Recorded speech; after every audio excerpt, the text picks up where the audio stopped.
everybody, it's Kathy Ekdahl from Personal Best Personal Training, and it's nice to see you again.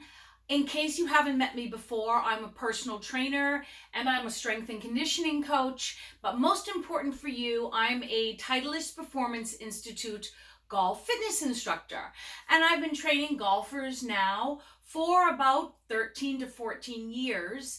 And I'm hoping today that I can give you a great exercise circuit that you're really going to enjoy. We are in the doldrums of winter, and we have an opportunity over the next 3 months to get in shape for golf. So today, we're going to do a short circuit, a strength training circuit. It'll have a couple mobility drills in the beginning or stretches for you to execute. I have talked about warm-ups before, so I'm not going to go into a lot of depth around that. But today we're going to do 5 exercises that you can do at home with minimal equipment, and you can circuit it.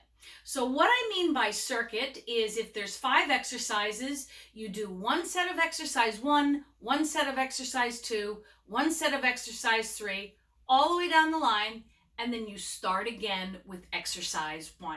It goes really fast. So in future months, next month, the month after, I'm going to show you some other routines that are more advanced.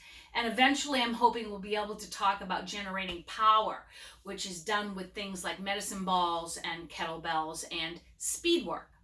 So today we're going to do a 5 exercise circuit. The equipment I have here is I have a bunch of these bands, and this is very easy. I just had a hip replacement 5 weeks ago, so I'm using this band. But then we have this mega band, which I love. So if this routine, you execute it and you find it gets harder and harder, remember you can always change the equipment that you use to make it harder. So in addition to that band, all I'm going to use is a 10-pound weight, which we'll talk about in a second. So let's start with a mobility drill. And I put myself here on purpose because this is my hip replacement hip, and I want to show you this stretch. So right now I'm in what's called a half kneeling position, and what this is really doing is opening up the front of the thigh. And so oftentimes I will reach that same arm up here to get a really nice stretch through the thigh and up into the pelvis, and then even I might stretch a little to the side, and that gets the side of the hip and the side of your body. So obviously you do both legs, but you can try that and hold it like 8 to 10 seconds. Opens up the front of your body, which gets very tight from sitting. The second part to that is where you externally rotate this foot, this hip, and this knee, and everything is pointing in the same direction. And then all you do is push your knee straight over your second toe, right over your second toe, and you're going to get a really nice groin stretch. So for women, if we sit a lot, we tend to get tightness through the groin and the front of the hips, and that really can ruin your hip mobility and hence your power. So I'm a little hobbly, but I'm going to be able to show you everything today, so please excuse me if it takes a bit to get into position. So you're going to do those 2 stretches to open up your hips, and now we're going to do a drill for opening up your mid-back and your shoulders. And the first part of the drill is I come down on all 4s.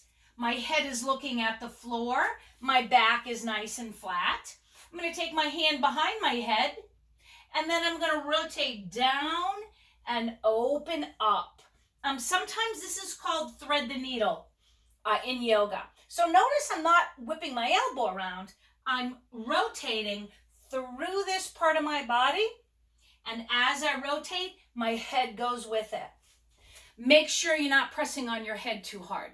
So in that portion of the exercise, your head will go with your elbow as you turn. Do about 5 times each side.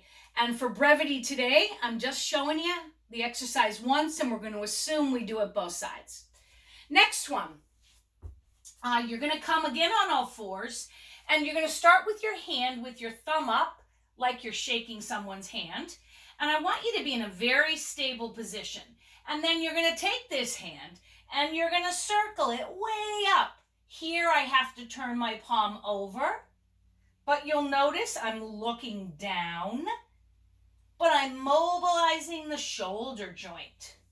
So this is called an arm circle. And you always want your eyes down because you don't want your shoulders twisting. So those are really great golf drills to loosen up the thoracic spine and the shoulders. While I'm thinking of it, I just wanted to mention, you always want to check with your doctor before you start new exercise. You know, if you have any shoulder issues or upper back issues, this is a phenomenal drill. But if you've got a torn rotator cuff, not so much. So you got to make sure that everything I show you is appropriate for you. So those are just a couple quick warm-ups that I recommend. All right, the first exercise we're going to do is called a bird dog. I know it's easy. Everybody thinks it's easy, but the real thing about bird dog is keeping this here, holding it in. When we're doing a bird dog, we don't want to be arching our back. We want to keep our abs nice and tight. So think of this as a core exercise and an arm exercise, a shoulder exercise, a shoulder stabilizer. So holding your abs in, you're going to straighten one arm and one leg, and then you're going to switch. And I'm staying as still as I possibly can through the middle of my body.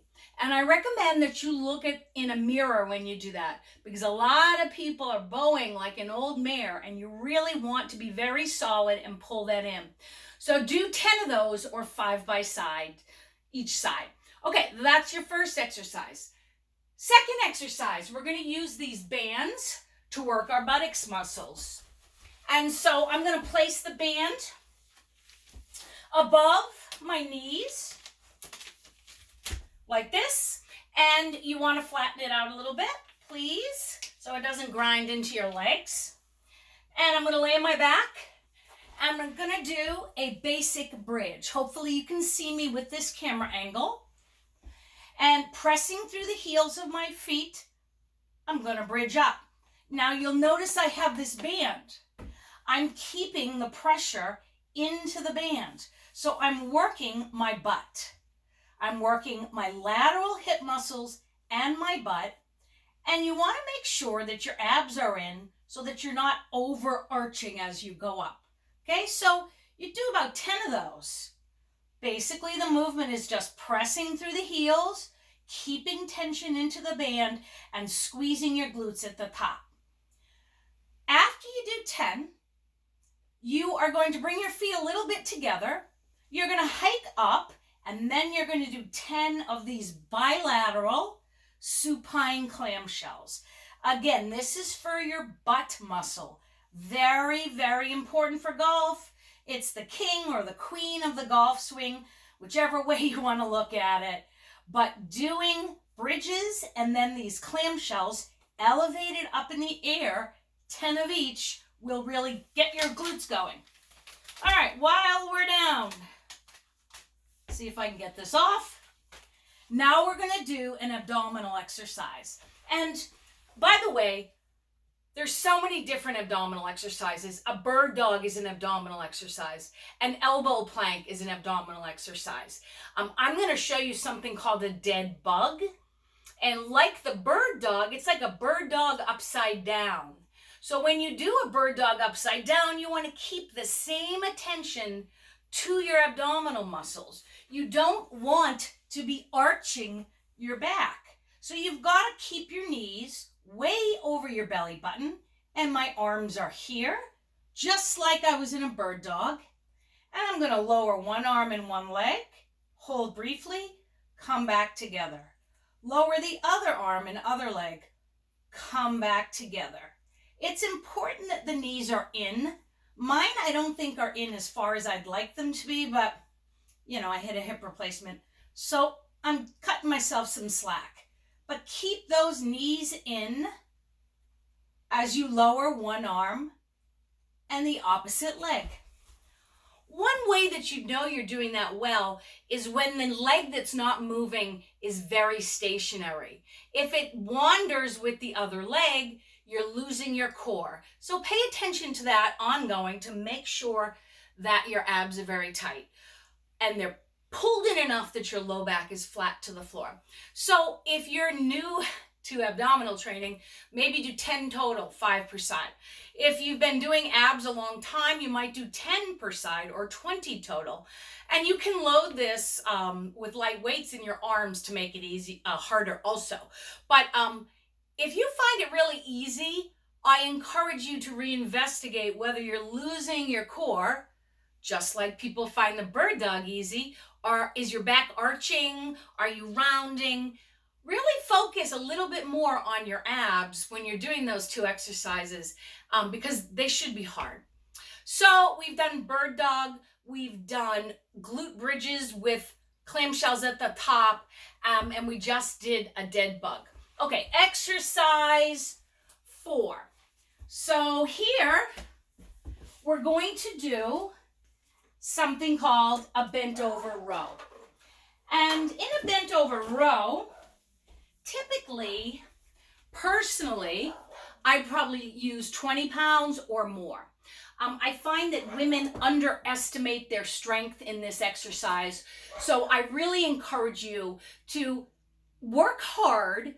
Start maybe with 10s unless you've never strength trained before.